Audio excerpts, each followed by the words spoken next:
Imagine you've just uncovered a secret so massive, so dangerous that it could topple governments or bring down billion-dollar corporations. You decide to tell the world, but then, just as your story hits the headlines, you vanish. No goodbye, no trail, just an empty room and a growing list of questions. He told his family, "If anything happens to me, don't believe that it was an accident." Days later, he was found deceased in a hotel bathtub. Danny Casolaro was a freelance journalist in the early 90s who stumbled upon a conspiracy that he called the Octopus. He believed a secret cabal of government officials and organized crime figures were using a stolen software program called Promise to spy on global banking and intelligence networks. Casolaro had spent over a year tracking this shadow group across several continents, claiming it linked the Iran-Contra scandal to the 1980 October surprise. On August 10, 1991, Casolaro was found in a Sheraton hotel in West Virginia. Despite the gruesome nature of the scene where his wrists were cut 10 to 12 times, authorities ruled that he had took his own life within hours. The suspicious part? His briefcase, which he told witnesses contained his final breakthrough notes, was missing from the room. Furthermore, a professional cleaner was allowed to scrub the room before a full forensic investigation could be completed. She was the only journalist to ever land a private interview with Jack Ruby, the man who unalived Lee Harvey Oswald, and she told friends the JFK case was about to blow wide open. Dorothy Kilgallen was a media powerhouse, but her real passion was investigative reporting. She was highly critical of the Warren Commission's report on the JFK assassination. She managed to obtain a 102-page transcript of Jack Ruby's testimony before it was officially released, and she claimed that she had secret information that would prove a conspiracy involved more than just one shooter. In 1965, she was found unalived in her Manhattan townhouse. The scene was bizarre though. She was found in a guest bedroom that she never used, wearing a blue bathrobe and full makeup, with a book upside down in her lap. The cause of death was ruled to be an overdose of alcohol and barbiturates, suggesting that she took her own life or had a tragic accident. But the hook is that her folder of notes from the Jack Ruby interview was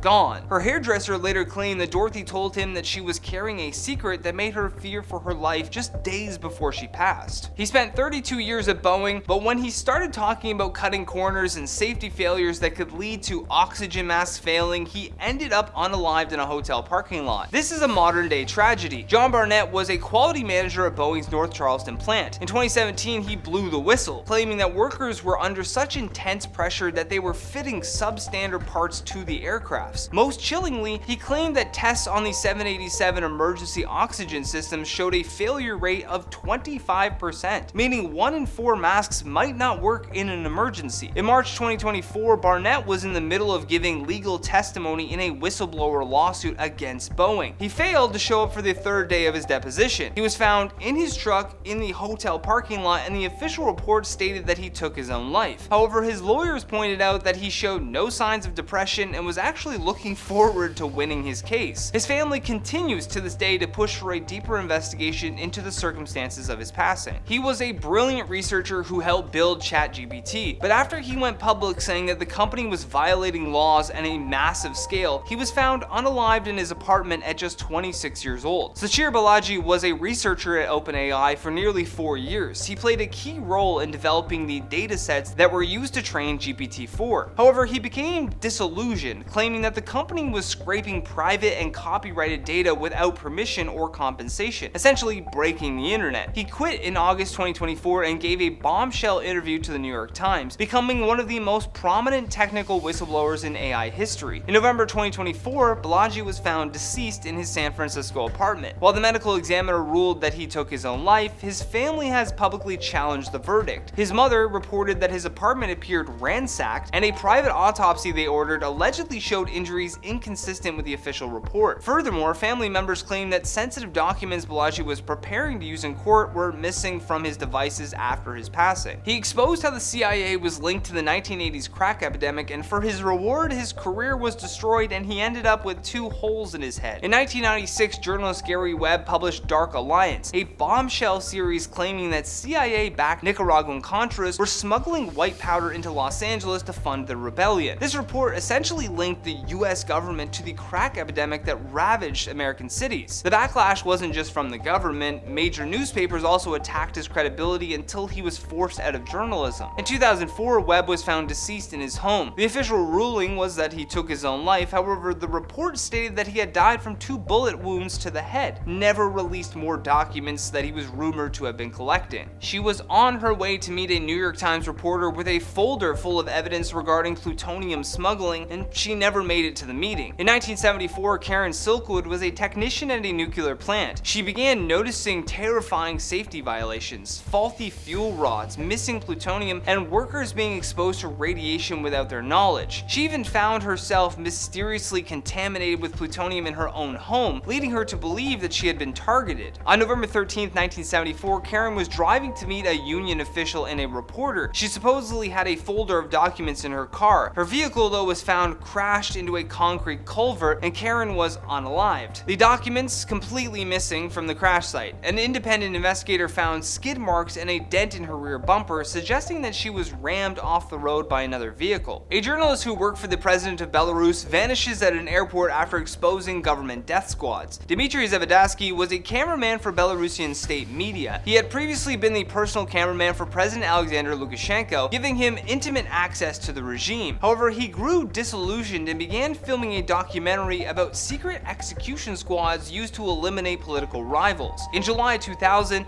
Zavadatsky drove to the Minsk airport to pick up his colleague. His car was found locked and abandoned in the parking lot. Zavadatsky was gone, and in 2002, 4 men, including former members of a government special forces unit, were convicted of kidnapping him, but his body was never found. To this day, it is widely believed that the order came from the very top to stop the release of his documentary and keep the death squads a secret. He was a journalist who took down a 4-star general, and right before his car exploded at 4:30 a.m., he sent an email saying that he was being watched by the FBI. Michael Hastings was the reporter who wrote the Rolling Stone article that led to the resignation of General Stanley McChrystal. In June 2013, Hastings sent an urgent email to colleagues stating that he was working on a story about the CIA and needed to go off the radar. Hours later, his Mercedes was filmed traveling at high speed through a Los Angeles intersection before it veered into a tree and exploded. Former security official Richard Clark stated that the crash was consistent with a cyber attack on the car's computer. Hastings was cremated against his family's wishes before a private autopsy could be performed, and the FBI later admitted that they had an open file on him despite previously denying it. She was the one woman WikiLeaks who exposed the deep corruption of Malta's elite, until a car bomb silenced her just 30 minutes after her final blog post. Daphne was an investigative journalist who spent years exposing how top-tier politicians in Malta were linked to money laundering in the Panama Papers. On October 16, 2017, she posted her final blog entry, which ended with, "There are crooks everywhere you look now. The situation is desperate." Minutes after, she drove away from her home, a remote detonated bomb destroyed her car. The investigation eventually forced the Prime Minister of Malta to resign and revealed a conspiracy involving businessmen and government officials. She didn't just vanish, she was vanished in the most public, terrifying way possible to ensure the secrets that she held were never fully explored by the legal system. They were investigating a shadow mercenary army in the heart of Africa until they were ambushed in the middle of the night and their sensitive files disappeared. In 2018, 3 Russian journalists, Valery, Alexander, and Orkan, traveled to the Central African Republic. They were investigating the Wagner Group, a private military company. They were looking into how the group was trading military protection for gold and diamond mining rights. While traveling to meet a fixer who claimed to have evidence of Wagner's training camps, their vehicle was ambushed and all 3 were unalived. While the official Russian investigation blamed local rebels for a robbery, the journalist's driver survived unharmed and gave conflicting reports. Their high-end cameras and equipment were left behind, but their laptops and hard drives containing their investigations were taken. They vanished from the story that they were trying to tell. These cases serve as a chilling reminder that the truth often comes with a heavy price. Whether it's corporate greed, government corruption, or underground spy networks, these people pay the ultimate price for trying to bring the shadows into the light. Let me know your thoughts in the comments down below. For now though, I've been your host, Johnny Rogers, and I'll see you on the next one.